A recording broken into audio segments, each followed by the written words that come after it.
Oke, bismillah. Assalamualaikum warahmatullahi wabarakatuh.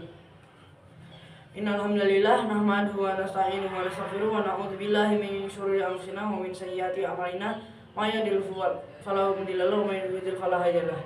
Asyhadu an la ilaha illallah wahdahu la syarika lahu wa asyhadu anna Muhammadan abduhu wa rasuluh. Amma ba'd. Pertama-tama mari kita panjatkan puja dan puji syukur kepada Allah Subhanahu wa taala yang telah memberikan kita nikmat Islam dan juga nikmat iman.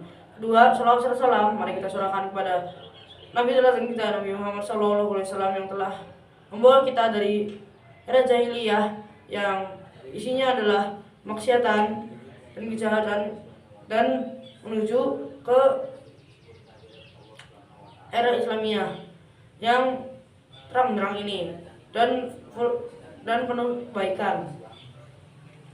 Pada kesempatan kali ini saya akan menyampaikan kultum tentang beriman kepada kitab-kitab Allah.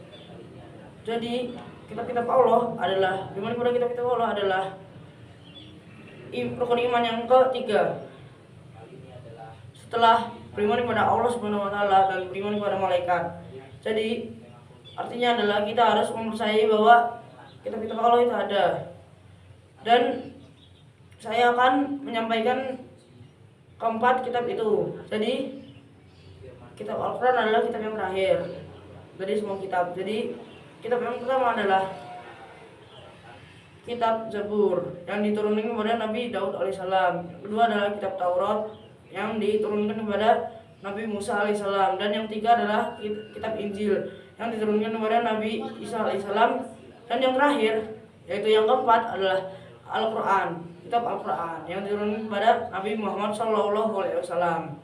Jadi selain kitab Al-Quran ini sudah ada campur tangan manusia di dalamnya, dan yang harus kita imani sekarang ini sampai akhir zaman adalah Al-Quran, kitab Al-Quran, karena kitab Al-Quran masih murni di dalamnya. Dan saya akan menjelaskan dalilnya yang ada dalam surat Al-Baqarah ayat 2, dan bunyinya adalah Dzalikal kitabul la raiba fihi hudal lil muttaqin. Yang artinya adalah kitab Al-Quran tidak ada keraguan di dalamnya, petunjuk bagi orang-orang yang bertakwa. Jadi cara mengimani Al-Quran adalah membacanya setiap hari, mengamalkannya, memahaminya, dan menghafalkannya. Dan mengapa Al-Quran juga tidak ada campur tangan di dalamnya? Karena Allah menciptakan banyak hafiz Al-Quran yang telah menghafalkan 30 juz.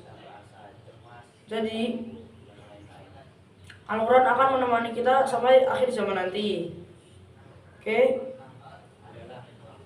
semoga generasi kita akan menjadi generasi yang sering membaca Al-Quran dan mengamalkannya di kehidupan sehari-hari. Dan semoga kita bisa menghafal Al-Quran dengan lancar. Mungkin sekian dari saya.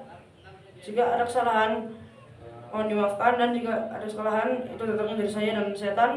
Jika ada kebenaran, jika saya ada benar, maka itu datangnya dari Allah Subhanahu wa taala semata. Mungkin sekian dari saya. Wabillahi taufiq wal hidayah. Wassalamualaikum warahmatullahi wabarakatuh.